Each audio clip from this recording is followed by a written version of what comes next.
Of course. Thanks so much, Brandon. Hello, everybody. My name is Taryn, currently a student at Northeastern University, but also the head of platform at the Envision Accelerator. We are a young accelerator that specializes in helping underrepresented founders get the funding that they need to launch their companies. So without further ado, I'm going to hand it off to our outstanding panel right here of co-founder pairs. So let's go around. I'll start with Shalin. Introduce yourself. Who here's your co-founder? And a little blurb about your company. Yeah, hey everyone, I'm co-founder of Vincere Health. Jake Kattan, there's two Jakes on the call. Jake Kattan's my co-founder. We met at grad school and we started Vincere Health a couple of years ago while still wrapping up our grad degrees.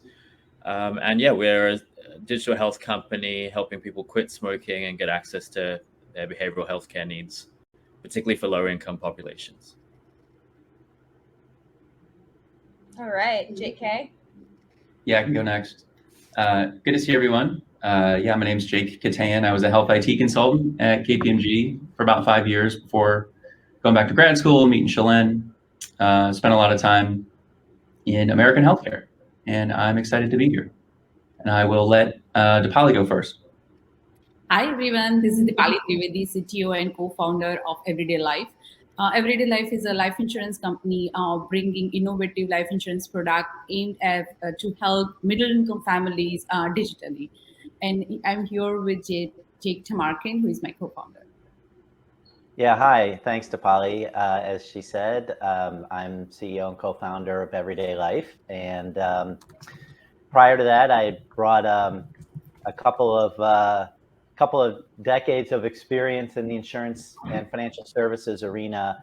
But it was really my experience as a consumer having a hard time being smart with my money when it comes to life insurance that motivated me to start Everyday Life with Dipali, and excited to share more about that whole founding story today. Awesome. What a great intro, Jake. To our first question that we'll be kicking off the panel with, unpacking the stories of how you came across and found your co-founders. And this is a unique one because we have a couple different lenses here. So we have a set of co-founders that found each other way after college, way after grad school, and then a set that found each other while in grad school. So let's start with Jake and Dipali. Let's start with your co-founding story. Sure. Dipali, I'll kick it off and then you can correct the record. Well, we met literally on the streets of Boston, actually after a Boston FinTech meetup. And it was our, so we didn't really know each other when we started Everyday Life. We met on the street, we got to talking and realized that we had a lot of shared interests in and ambitions. And I'll let Dipali talk about what excited her about this particular story. But for me, I had, as I mentioned before, I came out of the industry, but as a frustrated consumer, thought there was a lot more change and innovation that could be brought to the space, particularly to serve middle-income families better. And that's what excited me to start the company. But I also knew it was really important to find a good co-founder. And I was incredibly excited immediately when I met Dipali because she presents a lot of shared ideas, but a very complementary skill set and perspective. So I was, from the get-go, very excited about the opportunity to work together. I'll let Dipali fill in more from her perspective. Yeah, sounds good. So I come from technology background. I work for companies building SaaS product and platform. I ran my own consulting firm before that. And I joined, I was at MIT doing my executive MBA. And as part of that, you of course drink a lot of Kool-Aid, but you go to a lot of this startup events. And then at one of the event, I met Jake, and I was looking to do something in fintech, insurtech space for sure. And when I talked to him, I was looking for, of course, a co-founder who has complementary skills and complementary network too, right? Because I have a ton of background and network in technology space, engineering space, but I really didn't have a strong network work in financial services industry, right? And when I met Jake, it was evident that he had strong background and network there, and he had complementary skills. So it made perfect sense to me that this is a great team. Awesome. That's outstanding. So let's move on now to Shalyn and Jake, the story of your co-founding match. Jake, do you want to go? Yeah, sure. So the way I always told the story, well, so we knew each other in grad school. We just didn't really have a lot of interactions, like actually in class or anything like that, because we were in different sections of the School of Public Health. But we both spent more time at the iLab than we did like in class. And the iLab is just the startup ecosystem at Harvard. And we were both working independently on projects for a while, maybe the first year of grad school. And the iLab has a summer program where we had 2 separate companies and we were in the space, sharing the space together. And we just got to know each other a little bit. First as founders of independent companies. And I always like telling people we sat down for coffee one day to complain about our independent projects and kind of landed on this idea together.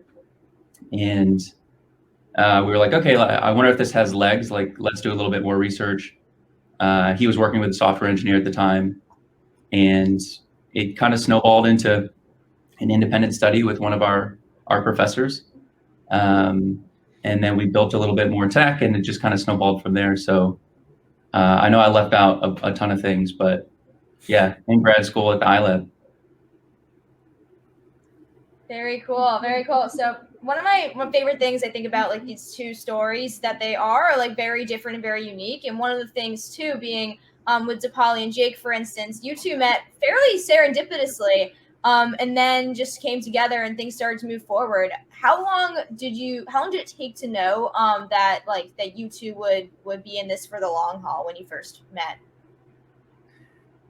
That's a good question. You know, I think we both were excited to start a company, and so the real question was more about, are we a good fit with each other? And we decided, it was the summer, I think it was around July of 2018, Dipali, correct me if I'm wrong here. Yeah.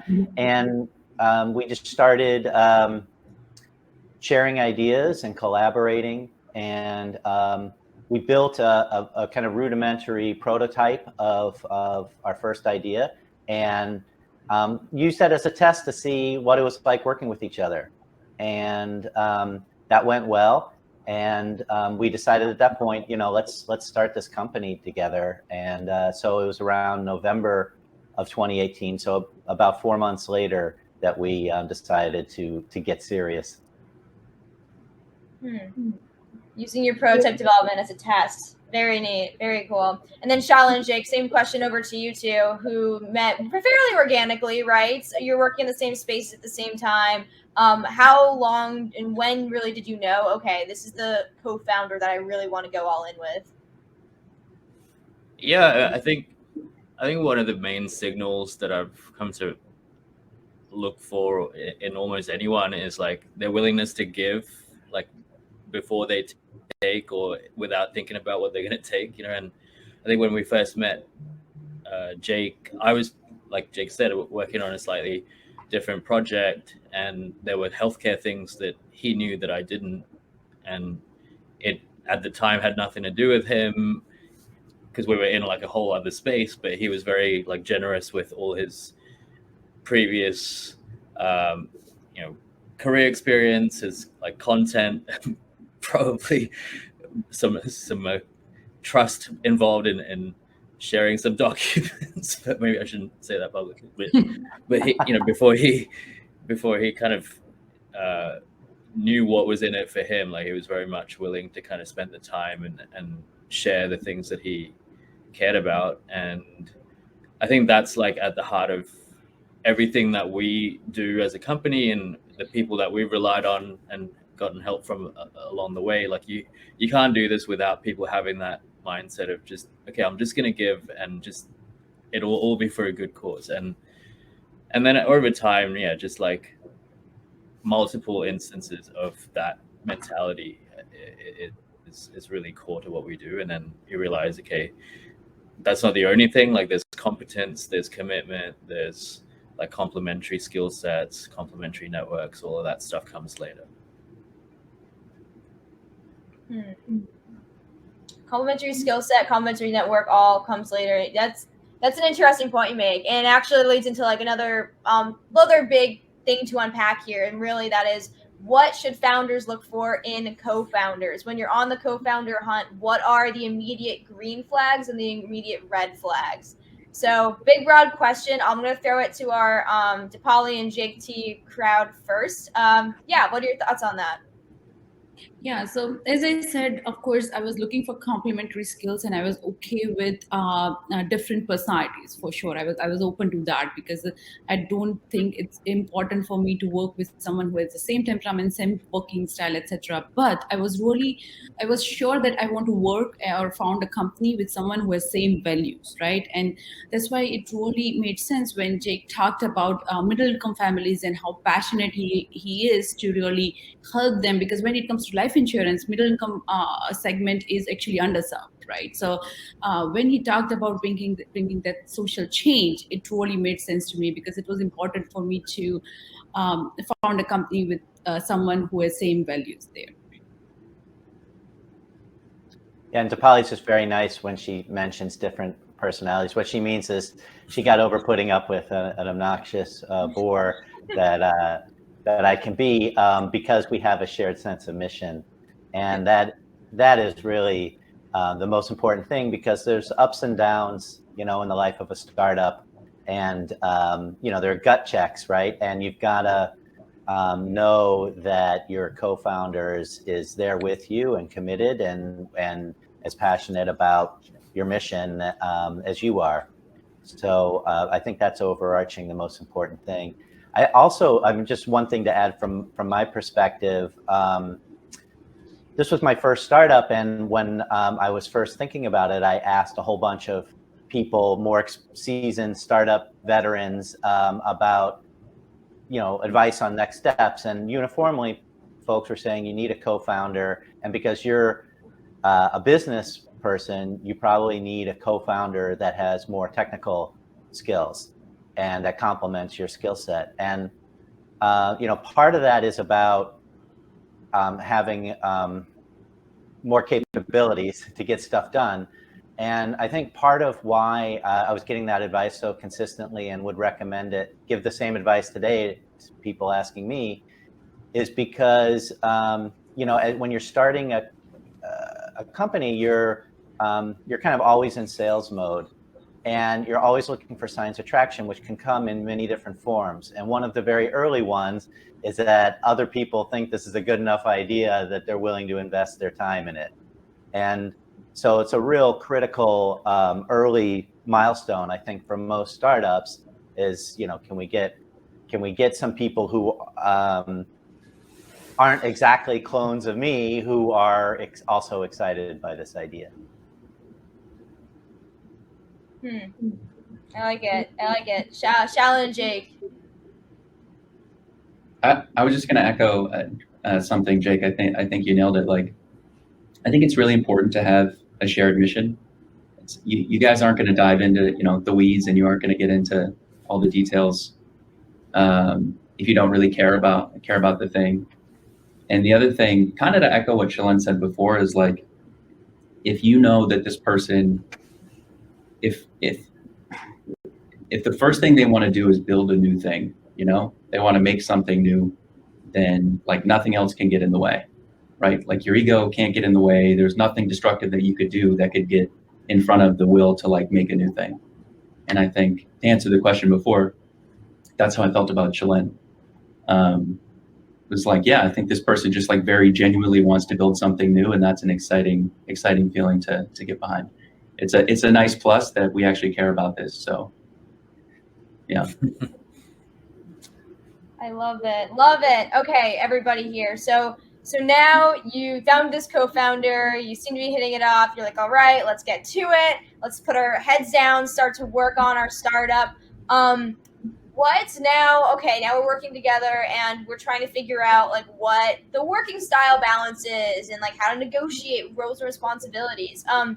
What are like just some of your, I think, high level tips and tricks for, I think, understanding each other and then segmenting in terms of, okay, so what should we be focusing on? And then also what are some things that you'd recommend are good things to do to mitigate potential conflicts that could arise once you start working together? A big question, I know. So feel free to literally target any little segment of that you'd like. But yeah, Jake T, you're smiling, so I'm going to pass it to you first. Well, I think it involves some candid conversation, and one of the things that's important to talk about is, what you want to get out of, what each founder wants to get out of the company, not just in terms of what a great exit would look like or what our, vision or mission are, but I mean also just personally for personal growth. And, for example, in our case, both of us had been kind of, I wouldn't say siloed exactly, but deep experts in our domains, but we're very excited about getting into other domains. So, Dipali mentioned she was getting her MBA at the time that we met, and she's got deep technology background, and obviously she was broadening her, her perspectives and learning new things, new fields. And I think I'm not putting words in your mouth, Dipali. You told me directly, I want to get into strategy. I wanted to get into more stuff than just pure technology. And so having those kind of candid conversations, like, this is what I want to, these are the areas, this is what I'm good at. And this is, in addition, what I want to get out of this in terms of personal growth. That's helped us figure out how to allocate our time and who should focus on what. So it's kind of a mix of like, what are you good at and what do you want to get better at, and where can we sort of assign stuff to each other to meet both of those interests. And I'll just add to that if you are not having tough conversation with your co-founder, then you are not pushing your limit to really do better, right? And I think most great ideas come out of a slightly uncomfortable discussion. We think about it afterwards and think, oh, maybe this makes sense, right? So I think it's important to be direct and open about it, and then not take it personally and just take it as rational as possible. Yeah. And I think that might highlight one of the differences between our teams is that with the panelists here today is that, we didn't really know each other that well, right? And we came together specifically for this company. And so, you have to develop quickly the rapport that allows you to have candid and frank and challenging and difficult conversations. So, I feel fortunate that Dipali brought the maturity and perseverance to really make sure that we were having the tough talks, but also in a productive way. And a quick follow-up, actually, to that question for you too. When it comes to developing rapport quickly, because it's a startup, things are going to move fast. What are your main recommendations in addition to having those like confrontational type talks to make sure that everyone's on the same page? Well, one thing I think is that as hard as we're all working, it's important to engage in other ways. So, having more. We've had some accidental, unplanned social events, like the time that we were traveling and all of our flights got canceled. We ended up taking like a 15-hour bus ride together. That was a great early opportunity for us to really get to know each other even better than we already did. But it was also a good reminder that you need to be investing time, and these are relationships, and we're all humans, and it can't always be about the next milestone. You've got to be. We've all got lives beyond this, and you need to. When you appreciate that and spend the time to invest in really getting to know the entirety of a person, then it builds trust, which is so important, especially in days like now where we're not all physically together all the time. Trust is more important than ever. Love it, love it. And Shala and Jake, I know I took your thunder. So to loop quickly back over to the original guiding question being, when you two are going along your startup, what are some tips and tricks for just mitigating potential conflicts, but then also how did you find that working balance and really understand which roles and responsibilities should be allocated to who? I think in the early days, it's easier to pair out. Like, okay, there's so much to be done. There's so much uncertainty. Okay, you do that bit, I'll do this bit. It kind of marries to the immediate things that we've done in our past, previous career experiences. As the company grows, especially as first-time founders, it's like there's a lot of new ground that we're breaching. Even like we'd both had many years of work experience Jake in corporate America, me in kind of banking elsewhere, and those professional roles put you in kind of very tightly wound, narrowly defined silos or areas of expertise. Whereas being a startup founder is like a whole other game. There's such breadth that you're required to have, and you have to just learn to be a whole function, like a marketing function, a sales function, a design function, all of the above. And both parties are learning at the same time and bleeding into the kind of work that we do. And it comes, I think, defining the roles just comes down to a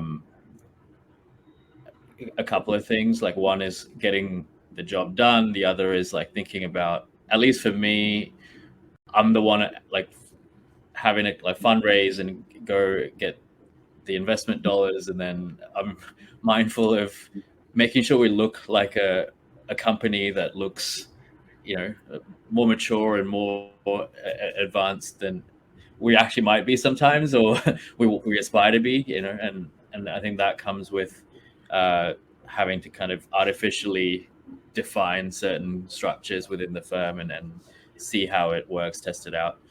And overall, as Dipali, I like Dipali's comments. Like, if we don't have difficult conversations, it means we're not like growing and pushing ourselves to the boundaries enough. And,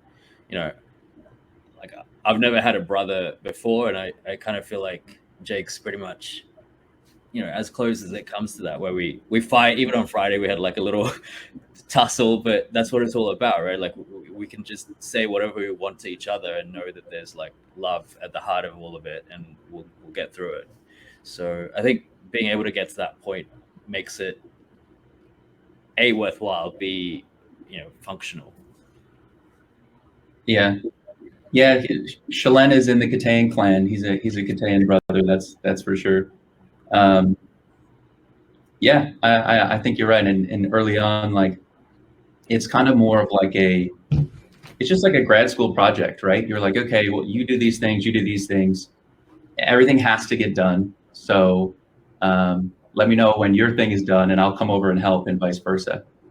And I think that, especially when you're finding people at the beginning of a company, you have to over-index for that mentality, because not everybody has it, right? A lot of people say, okay, I'll do my thing, and then I'm gonna clock out, kind of thing. And I think that's a frustrating thing in a startup. But I think Shalen's right. Like, as the company's growing, we have kind of our natural paths, right? Like, Shalen was in banking, and he was, in finance, and I feel like it was comfortable for him. And having been in consulting and kind of work with project teams and stuff, I think the path for me was like, okay, I know we haven't talked much about our businesses, but we have a lot of health coaches to oversee, and they work very close with customer success, and they work close with design. And I felt like it's a little consulting team in the company, and it requires, management of people and emotions and stuff like that. And I think that that's just kind of a path that I kind of, fit snugly into. And we didn't plan for the complementary skill set or anything. Again, at the beginning, it was like, I don't know, I think that this might work. Let's just see what happens. And then there's a little bit of a leap of faith that you kind of take together. I like it. Very scrappy. Like, okay, well, let's see what happens, see how it works. Oh, it's working. All right, let's keep going with it. And then just figure it out. Yeah, let's figure it out, right? See what happens next. Awesome. That's so great. And I think one thing actually that I'd love to ask both of you, and you might have some different ways of doing this, is when it comes to big decisions and decision making, and I'm talking the big kind, like the kind that where it's like, well, honestly, not even the big kind, the kind where it's small decisions, big decisions, but anything you have to make together. How do you navigate like who the decision maker is, and then what does it look like in terms of like when you're making decisions, like how that works when you have two co-founders? And I think I'll pass it off to I'll do Shal and Jake this time first, because we always pick you two first. What do you think, man? I mean, it's been pretty. We've never really had a decision where one of us has had to have a very, different decision, a different opinion to the other, and we'll hash it out. Prior to Vincere, I'd had PTSD with having a couple of false starts with the projects I was working on, and in those instances, like I'd taken a back seat and allowed allowed other co-founders to take charge, and it never ended well. And I guess when we set out, I had sort of a 6-month head start on graduating, which gave me a little bit more time before Jake had the opportunity to kind of really dive in fully. But obviously that 6 months is like a drop in the ocean in the grand scheme of like building a company. But yeah, like I don't know. I feel like I want to have the last word, but at the same time, everything we discuss together and we say like we're kind of partners, right? We're not. There's no hierarchy between us, even though sometimes to investors we have to kind of clearly say, okay, if there is an impasse, that's one of us makes the decision. Yeah, the only thing I'd add to that is like, I was trying to think of a time when we had a big decision and it was like, okay, like somebody's gonna, we're gonna have to, somebody's gonna have to put their foot down or whatever. But I think it's way more important to worry about, there's these little decisions that you make every day, and you just have to trust the other person is making the little decisions correctly, because you can't have insight into them.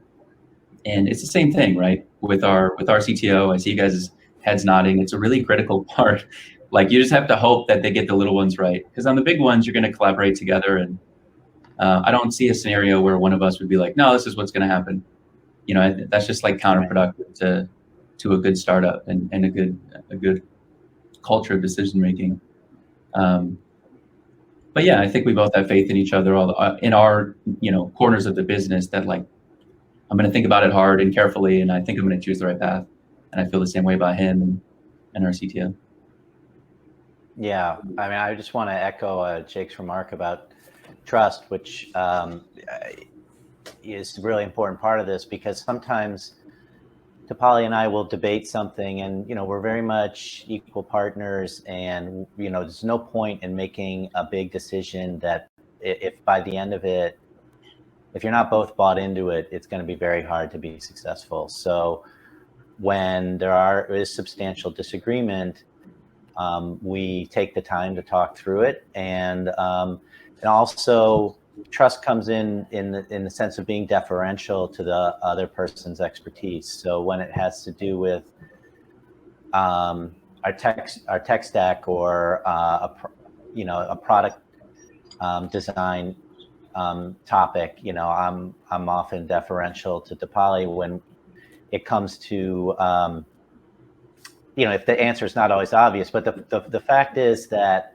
for a lot of these really big decisions, these are major strategic topics that we're taking the time to have those debates and talk it through. So often the answer is really obvious, I think, by the end of that process. I think what the practice that makes that possible, though, it comes back to having, putting things on the table that might be awkward, and just having an open environment to be sharing ideas that are half-baked, but are you think are important, but aren't fully formed. And maybe you wouldn't share them, on the street or with some, or a potential investor, but you're just thinking through something. And it gets back to trust and respect, right? And to add to that, I think, yes, I agree with all of you about decision making. But one thing we made sure early on is that once decision is made, everyone just completely buy into it and move forward, right? Even if I might have thought something else about the decision, or Jake might have some other ideas, but once we make a decision, it's important to commit fully and move forward. And in the startup, you have to be agile. So many decisions you can iterate on, and you want to test it, try it, and develop it, put it in front of customer, and reiterate, right? So I think you early on you have a lot of opportunity to really change your direction or decisions that you have taken. But as you go ahead, it's in a couple of years now, we are seeing we are at a place maybe it's difficult to change our decision that fast. Right? So I think it's a luxury you have early on. Yeah, I love the insight from both of you on just like on the process there, and how it really does stem from trust in a lot of ways, and that like trust that's established early on, right off the bat, before really getting deep into your startup. And so I have just one more question, and then we're gonna chat. I can see you all in the Q&A. Thank you so much for dropping some awesome questions down there. Excited to get to those. And this last question is, hello, I'm Taryn. I have an idea for a startup. Should I go find myself a co-founder, or should I work on my startup for a while and then hope that a co-founder comes about from that? What are your takes on that question? I would start. I would say that you might want to talk to potential customer, vet your idea, feasibility of it a little bit while you are looking for co-founder. And I think I emphasize on finding the co-founder early on, because startup is a lonely journey. You will hear a lot of no's before you hear a single yes, right? And if you're doing that all by yourself, it can be discouraging, it can be daunting, right? But if you have the right partner, you can always have that support that you are looking for. And that's why I feel that finding co-founder early on is important. Yeah, I don't even think it's either or. I think you gotta kind of do both of those things at the same time. And, iterating on your idea is going to make you more articulate on it, which is going to help you find a co-founder. And on the flip side, very few unicorns were founded by solo founders, especially first-time solo founders. And, so I think you can be pretty sure that for you to be successful, no matter how fully baked your idea is, for you to be successful, you're going to need help doing it. And so I would advocate for looking for a co-founder and getting that into your mix earlier. And I would just add to that, like, I wouldn't overvalue the initial work that you've done and like be greedy with the equity, because sometimes for founders it's tempting to say, oh, I've done 6 months of work, or I've done 12 months of work, I should have 90% of the company, and the co-founder I bring in will have 10. Like, no, you've got another 10 years of work ahead of you, and that person coming in needs to feel like they have agency and they have like a genuine stake in the long, arduous journey ahead. Yeah, a challenge point's really important, because, think about the opposite of it too, which is like, do you really want a co-founder that isn't bought in, doesn't want all that equity, doesn't feel they deserve it? I mean, you want to be working with people who are pushing you and challenging you and bringing out the best in you and bringing the company to a place where you never could have brought it by yourself. And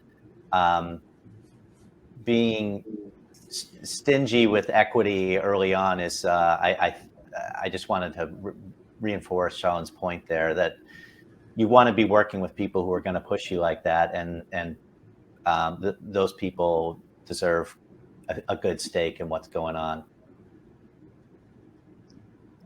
Yeah. The only thing I would add to the original question is don't wait to find your co-founder before you start working on anything. You just go to the places where there are people working on things. Yeah. You will find people that want to work on things. Again, the iLab was lucky. At Northeastern, DCU, there's a lot of fun places in Boston, right? It's a really cool ecosystem for the startup community. There are other people that want to build things. That's an awesome point. That's a great point. That's a way that you're going to meet people. It's a great point. It's one of my favorite quotes, actually. It's like, go to the watering holes, right? If you're in the Sahara and you want to find the animals, where do you go? You go to where the water is. So similar, very similar to like, obviously the Boston startup ecosystem, really going to where you'll meet the folks that you want to connect with. All right, everybody. I'm gonna chat. Hello. Thank you so much for your questions. I'm going to start to go through these. And actually, while we're talking about this kind of, again, backtracking to the early stages of finding that co-founder, let's go to Cliff's question. So Cliff has a question for Jake and Dipali on the topic of serendipity. Curious how long it was before you connected at the FinTech event. We hear that industry plus expertise match on co-founder stories, but it's often random chance to find a match in a standard networking event. What are your thoughts on that? Well, I think we probably each have our own timelines and our own unique answer to that. But I mean, just for me, it was several months in of aggressively networking and meeting people as much as I could before I connected with Dipali. And there were, other conversations I had with other people, that potential founders, but that helped actually, so that when I met Dipali, I had a better idea of what might work and the type of person I should be looking for. But it was a few months of very aggressive outreach. And I had the other side of it, that I was looking to do something and start something, but there's no timeline set, because I was doing my MBA. So I was not in hurry. I was just expanding my horizon and mindset there. So I was kind of vetting the ideas I was hearing and the people that I was talking to that too. But I had a lot of people, at least at the program, who wanted to do something part-time, right? So I was looking for someone who's committed. And when Jake said he left everything aside, and doing this full-time, I truly wanted to work with someone who is really committed to the idea, right? So I think it made a lot more sense, in addition to the space it was in and everything else. So there's no exact timeline. It just happened organically. Very cool. Very cool. All right. We have one question that has 7 up votes. So we're getting right to you, Melissa. Have any of you lost a co-founder at a critical time, and how did you overcome this? I can speak a little bit to my previously failed full starts I kind of referenced. Obviously, I kept going with kind of a variation of some of the things that I wanted to achieve and the ideas that I tried to bring to the table with the previous founders that I tried to work with. The reasons that those relationships failed was for some of the things I described earlier. Like, there were people that were overvaluing their contribution at a time where it didn't make sense. They were trying to enforce very strict performance-based metric. You get your shares if you achieve this amount of sales revenues, when at that early stage none of those things make any sense, because you have no idea what you're building. It could change from one month to the next, and you have to have trust in the people that you're bringing that you're marrying, you know, like it's a marriage, it's a family that you're creating, and you can't be super structured and, you know, calculated around how that family grows and how the family feels like one.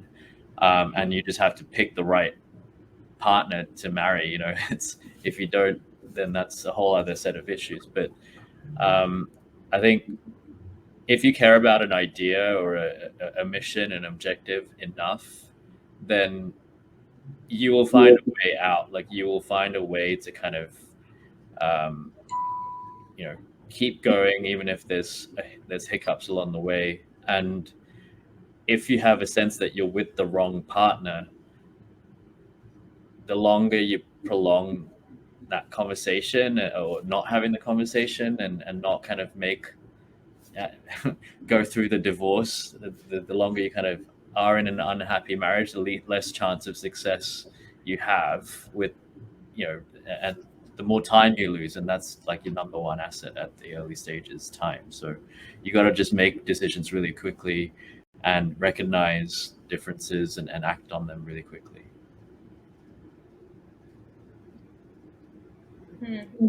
Well said. Well said. Plowing through the chat, a couple others we have here. Let's see. Drudy, on the topic of finding the correct co-founder, how difficult is it to onboard a co-founder or find the correct match in the growth stage versus, sorry, the question moved. Oh, there it is. Okay, in the growth stage of the venture as compared to launching the venture together. I think we already touched on this a little bit, but do you have any additional thoughts to add here? Well, sorry, Polly, go ahead. No, please go ahead. Well, just one very quick technical thing. You know, it's unlikely that the founding team is going to be the complete skill set you need and to build the vision you see.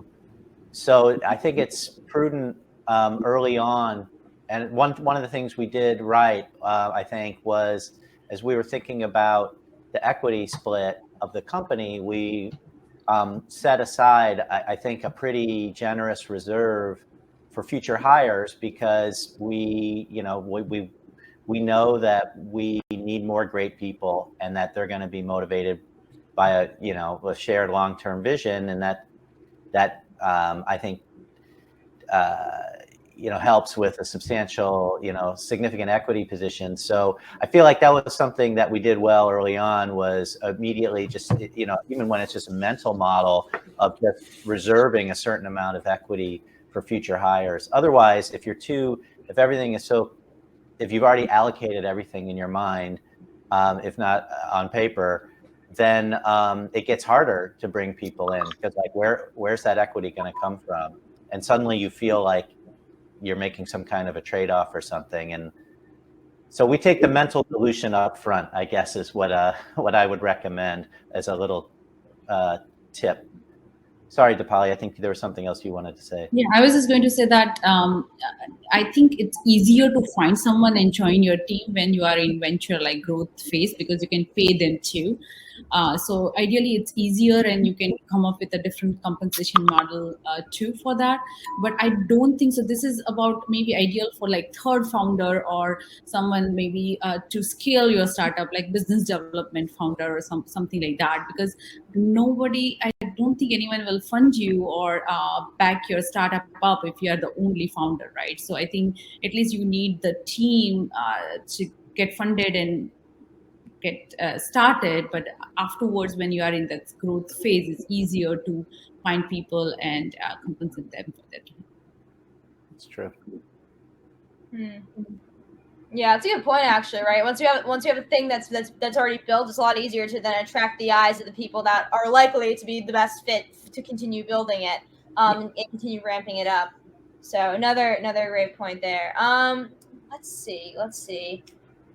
One more question in the chat, not directly to finding co-founders per se, but did you, when you built your startups, did you start, and you have, like, I think both of you are in the healthcare sector, so it's a little bit probably a little bit industry specific here, but did you start reaching out to potential customers or build an MVP as your first step? And did you and to tie it back into our conversation with co-founders, did you do that together? Was that something you did and then then brought in your co-founder? I think I know the answer to both of those, but go ahead. I'll throw out the question.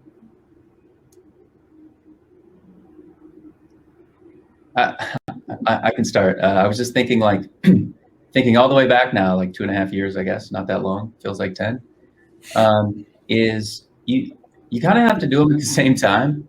Yeah. Like we were dating, I guess you call it dating, a couple companies in the Boston area that we thought were interested in tobacco treatment.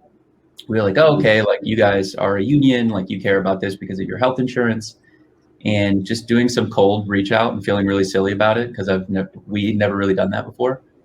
And they say, yeah, I think this is interesting, and kind of work on the tech at the same time and make sure the product fits and does what it says you say it do. Because at the beginning there's a little bit of smoke and mirrors. There's no way around it. So yeah, it's really, at least for me in my mind, it's really hard to do one without the other. Totally, 100%. And I, for us, we're a consumer-facing life insurance platform, and so that involved, going out on the street. And one thing I can tell you is if the fastest way to turn a pedestrian into a jogger is to approach them with a clipboard and ask them what they think about their life insurance. But that was one key learning early on. But the other thing is that, to Jake's point, you have to do them all at the same time because one of the ways you articulate an idea to a potential customer is through a prototype, of some kind. So it's kind of more of a yes and situation than an either or, I think. An MVP. Sorry, go ahead. I was just going to say there's nothing more difficult than canvassing, trying to solicit feedback or product feedback from somebody that just doesn't care about you or what you're doing. Right. It's the most embarrassing feeling. Anyway, I'd hate to think of how it must be now in a post-COVID world as well, like clipboard and mask in real life. I was going to say, people might have different definitions of MVP. An MVP doesn't have to be like a fully formed technical. It could literally be, some shapes on a PowerPoint slide or wireframe where you say, "Hey, would you pay for this?" Or what would you do with this? Can you figure it out? Like, you don't have to build anything. You can just have your experiments run on PowerPoint and then see what people say to the things that you put in front of them. So I think at the earliest opportunity you have, just get stuff in front of your potential customer and look at their face. Don't listen to the things that they say necessarily. Like, see how they react, see if they will ask you questions, see if they follow up, see if they'll give you more time on their calendar. These are the kind of implicit actions that might signal to you whether they care about what you're doing. And the number one thing is you want to get to the truth of whether they care or not. It's not helpful to you for them to be nice to you and say, "Oh, maybe I'll use it," but they really don't want to. Like, you'd rather them say, "Nah, this sucks. This is not relevant to me, or it's not going to help my life. Like, I'm the wrong person to be chatting to." Yeah, very nice. I know, it really is like a huge shot in the dark, trying to literally find anyone who gives you any traction at all, and then going from that when you're starting up the very bare bones of bringing your thing to life. But quick question in the chat. Mention once more the communities we can find co-founders. Are you talking Boston specific, in general? Boston specific, yeah, there's a lot. We talked about DCU. We talked about what else did we talk about? DCU, the fintech. Yes, Boston. Yeah, Venture Cafe is great. I think CIC. There's a lot of good meetups. There's a meetup for everything. Yeah. Which meetups you're talking about, real quick? Those are the ones on the meetup.com website, right? Yeah. There's a ton of really great ones. There's like a Girls Who Code meetup. We went to look when we were hiring early on, and it was really good. There was lots of great talent there, and there's just a community. They're out there. There's a community of people that want to make things and collaborate. Boston's a great city for it. And there's probably like Slack groups out there forming and Facebook groups. If you can get yourself on like a Slack group that caters to the domain you're in, like a digital health Slack or insurance Slack, usually there's a lot of fluid communication with quite senior people sometimes, or experienced people. Yeah, and back to Terrence's earlier point about the watering holes, it's events like this one, right, that bring a lot of the interested people together. So the fact that you're here today is a good step. It's a good step. Yeah, no, it is really true. I mean, the whole Boston Startup Week, the whole ecosystem that this just creates, and bringing together all these different founders, like there couldn't be a better place to start to just like poke around and talk to people, right? Let's see. Oh, one more question from the chat. Would you recommend getting funding to pay a salary first, or is it worthwhile to look for a co-founder who will work for some kind of deferred payment or equity?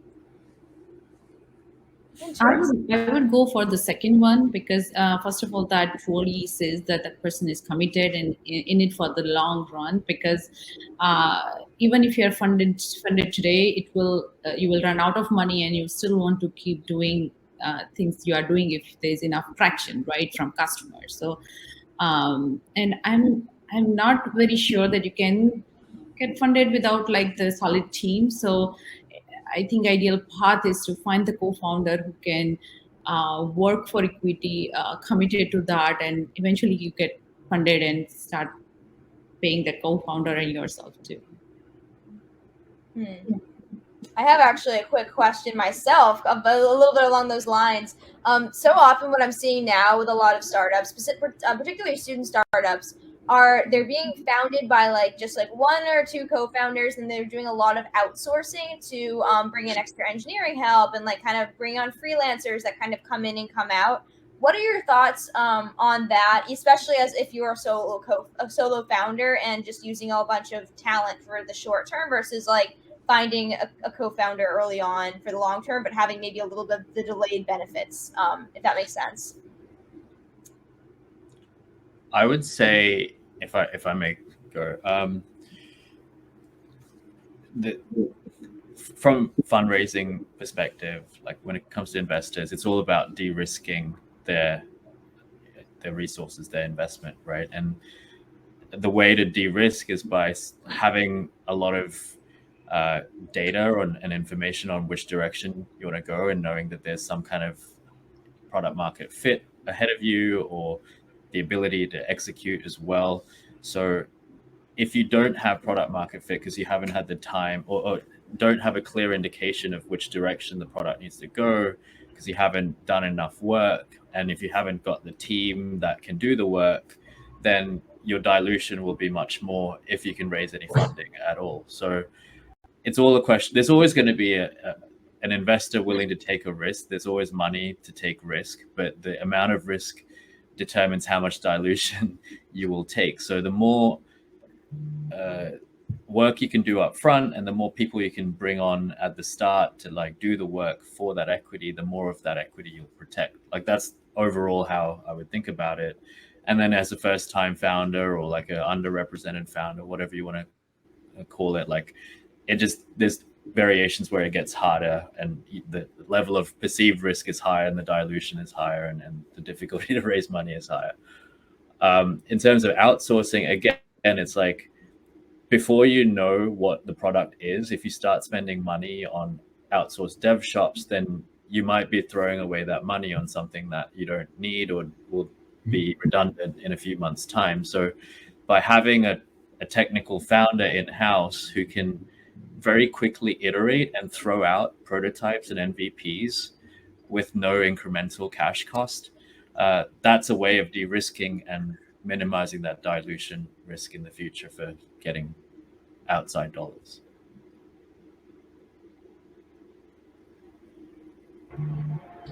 Thanks, Shalin. Thanks. Apologies if it got a little loud where I am. Unfortunately, the dump truck literally just came.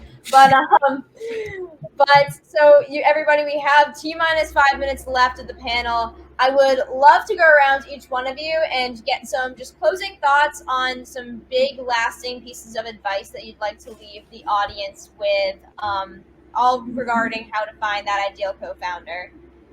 So if anyone has any top of mind, who wants to go first? I feel like one theme that's come out of this conversation is how we've brought up a few like either or situations. Do I work on the product, or do I work on the co-founder? Do I work on funding, or do I get a co-founder? And I think one theme that's come out of all of this is that it's not so much either or, that it's all kind of yes to all of it. Like, customer research or build the MVP. Like, well, you need the research to build the MVP, so it's not even an either or the co-founder is going to really help you with the fundraising. So I think that that was an interesting and unexpected theme to emerge from this conversation, but in retrospect, it makes sense to me. Yeah, I have one advice here that in my experience, I've seen that a lot of people are skeptical of even pitching their idea to find co-founder because they are worried that someone will steal that idea and do it on their own. So I just want to say that idea is important, but execution is everything, right? So do not worry too much about just sharing the idea. Just to go out there, pitch that. If you share that, you will get so much feedback, and that is so valuable, right? It will change your direction, it will change your mindset, it will change, it might tell you that this is not the right idea maybe, right? So don't worry too much about that. Pitch your idea, find the team and do it. Action over analysis every day, but just execution will make that successful, not just the ideas. It's a great point. It's a huge point. Yeah, I always think it's so silly early on when people are like, well, if you want to sign an NDA, we can talk about it. And I'm like, dude, like, you are so far away, like share the idea, tell people that this is what you are fired up about and this is what you care about. To Jake's point, like I see a lot of questions about like, when do you like try to latch onto a co-founder? When do you start fundraising? When do you whatever? It's like, care really deeply about the thing and do it all at the same time, because you have no other option. And like, hopefully you find somebody along the way that's like, oh my God, there's another person that's just going to do anything that has to happen in order for this to succeed.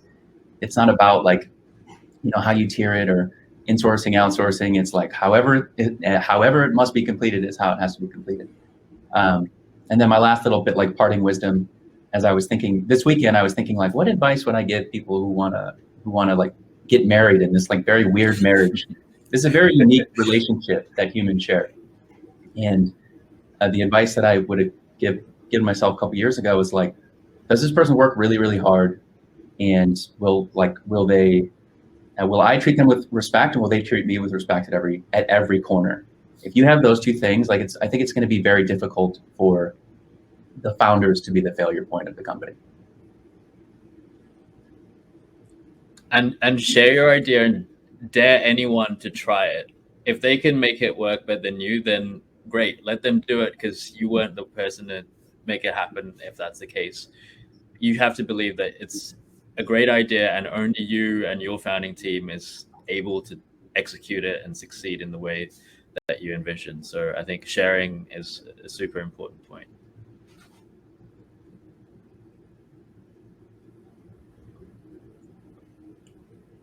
Awkward silence.